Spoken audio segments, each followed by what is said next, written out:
Alright, yes, thank you very much for staying with us once again and joining us on this channel. Sports 7GH, the coach of Nigeria, the Super Eagles, Jose Peseiro, has actually explained why the Nigerian Super Green Eagles failed to actually win the African Cup of Nations 2023 after they lost to Ivory Coast on finals 2-1. Yes, in the finals over there. We are going to explain point by point with further explanations to you exactly why Nigeria lost that particular game and why they couldn't win the African Cup of Nations. In fact, how sad is it that you go unbeaten throughout the tournament and then you come and lose the final and then you lose the trophy itself? That is very, very bad over there. But then before we go into the details, do also subscribe to the channel, like this video, hit the notification bell and select all. Leave your thoughts and comments below in the comment section if you have any. It's always a great pleasure to have you join us. This is a new week, a fantastic fresh new week. Now, two Bible quotations we mostly go with in our lives is that, look, bless the Lord, oh my soul, and all that is within me, bless his holy name. Indeed, we have to bless the Lord and thank the Lord at all times, and that's why that is one of my favorite. The next one is that if it had not been the Lord who has been with us, now may Israel say,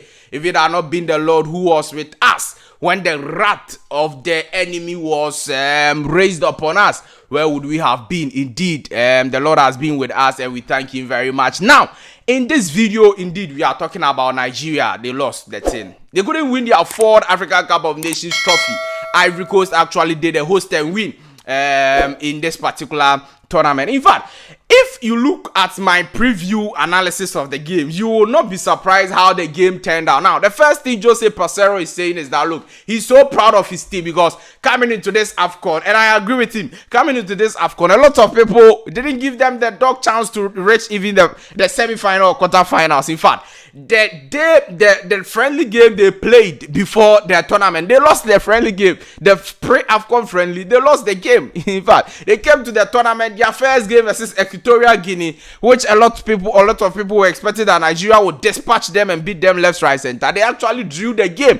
So it was full doubt. The whole Nigerian nation and everybody surrounded with football were in doubt that Nigeria cannot win the African Cup of Nations or even reach far in the African Cup of Nations. So it is clear that indeed Jose Peseiro and the whole Nigerian country should be proud of their team for how far they went in the tournament. But this is the reason why they will not be proud, because Nigeria is an AFCON winning nation. They've won the AFCON 3 times. They would have loved to win the AFCON the 4th time. They have African best player, CAF best player of the year, recent CAF best player in their team, winning in the shape of Victor Osimhen. They have all the quality names you can talk of. So reaching the final, no matter the opposition the host nation was coming with, and Nigeria would always expect that they win. But these are the mistakes they did. Now, Nigeria as a team, they stuck with the 3-back formation, the 3-4-3 formation, and that has helped them really well in terms of defending their lines. And so before the final, they had considered 2 goals. So they stick to that particular formation, and in the first half, it was good. It wasn't that bad because they won the first half through William Trost, Ekong panel header.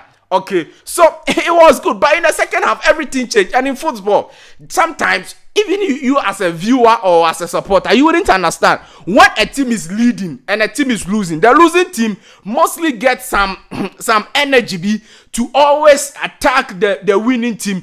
And if that happens and you are the one leading the game and you don't organize your back wall, you don't organize your team wall, because of the pressure, the consistent pressure the losing team is giving you, you may fumble and you consider. And that's what happened in the game versus Nigeria. Now, in the second half, you could clearly see that Adingra has been rejuvenated and he's coming straight at Ola Aina. The first mistake Nigeria did. Now, the purpose of the 3-back of Nigeria is to attack the wing play of teams. And so, the first team they used the 3-4-3 on was Ivory Coast. And they won the game 1-0 in their second group game in the African Cup of Nations. So they knew that, look, with this three back, we are going to deal with the flanks of Ivory Coast and then deal with their main number 9, Sebastian Haller. And in my pregame, I said that the battle between Sebastian Haller and William Trost, whoever wins that battle will win the game. And indeed, it looks like Sebastian Haller won that battle in the dire embers of the game. So the first problem or mistake Nigerian did was that they couldn't close down Simeon Adingra.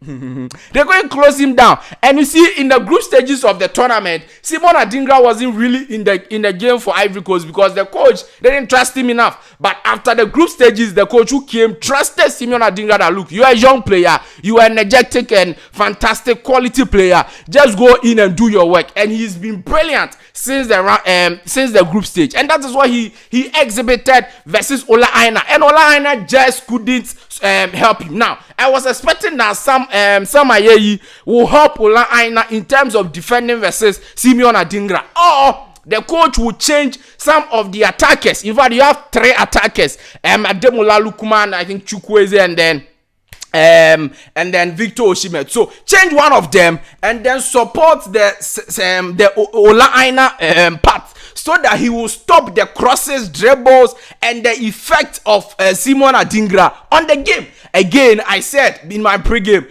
that the crosses of those of Simon Adingra and Max Gradel will be very instrumental in determining who wins this particular game. And indeed, the second goal was from even the first goal was from a cross where the corner kick and Samuel Kese headed that one. So that's the first big problem. Mistake Nigeria did. They couldn't close down Simon, and throughout the game he was just exceptional in the game. That's the first. The next one is what I talked about. They just couldn't deal with Sebastian Haller. In fact, one big occasion that William Trost couldn't deal with Sebastian Haller. Ivory Coast, if they are going to score, one of their main channels is going to be Sebastian Haller. Simeon Adingra and Max Gradel will be bringing in the crosses for their main target, Sebastian Haller, whether it is ground cross or whether it is in the air cross. Okay, so that battle, William Trost should be very, very solid at the back. Now, if you go to the forward of Nigeria, we all know that is when he scored the winning goal for the side.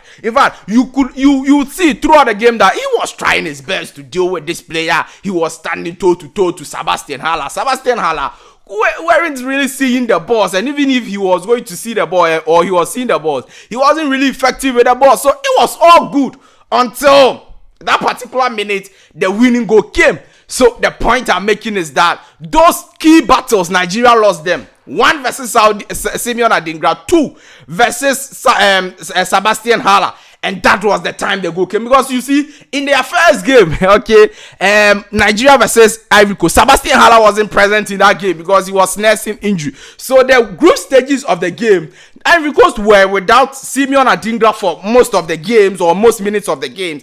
And then they were without Sebastian Haller at all because he wasn't playing. But then from the round of 16, if you've watched them well, you could clearly see that those 2 players with Max Gradel on the other side and their midfield, their creative midfield, Frank Kese and the rest have been their main engine of the team. And so if you want to stop them, you have to stop them throughout the 90 minutes. Stop these channels. So the second battle Nigeria lost, a mistake they did, was that William Trost that one time he couldn't deal with Sebastian Haller. Sebastian Haller, as experienced as he is and a quality striker as he is, he got away with a winning goal.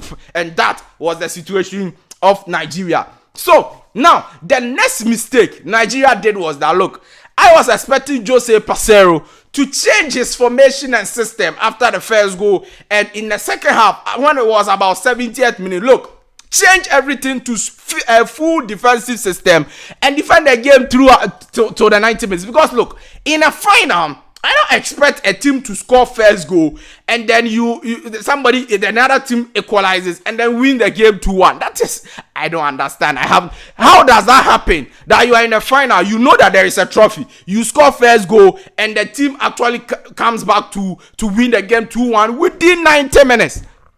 You don't do that now. So after the 70th minute, after the 75th minute, when you saw that the team is actually is about 15 minutes to the end of the game, just go to a full-blown defensive formation where you have proper defenders, proper, maybe central defenders, proper defenders on the wings of your game or on the laterals of your game, so that they will stop the wingers of Ivory Coast. You have proper defensive midfielders in the middle of your game, so that they will stop the creativity and the runs and everything of Frank Kessie, Seko Fofana, Jean-Michel Seri, and the rest. And then also you have a rejuvenated Trost Ekong on Sebastian, and you are done with Ivory Coast. But Nigeria couldn't do this, and that has let them down big time. They have to come back again and fight again. Yes, a man always lives to fight another day. So, but for me, I think Nigeria should be proud of the team, because nobody expected them to come this far. They played their hearts out. Osimhen, even though he wasn't getting a goals, but you could see that he was playing with pure passion. Ademola, Lookman tried his best. And all these players, they've done very well. Nigeria should just be proud of them and learn their lessons going forward in the African Cup of Nations and subsequent games they will play. Obviously, we are going to enjoy the Super Eagles of Nigeria, this squad of Nigeria, in the coming years, and it is so evident over there. Congratulations to Ivory Coast, the coach of Ivory Coast, the players of Ivory Coast. They've done a yeoman's job, and it is clear that indeed they deserve to win the African Cup of Nations. Beautiful host and win, and that is a fantastic one over there. Thank you very much for staying with us and joining us on this channel, Sports 7GH. It's always a great pleasure to have you. Do all to subscribe to the channel.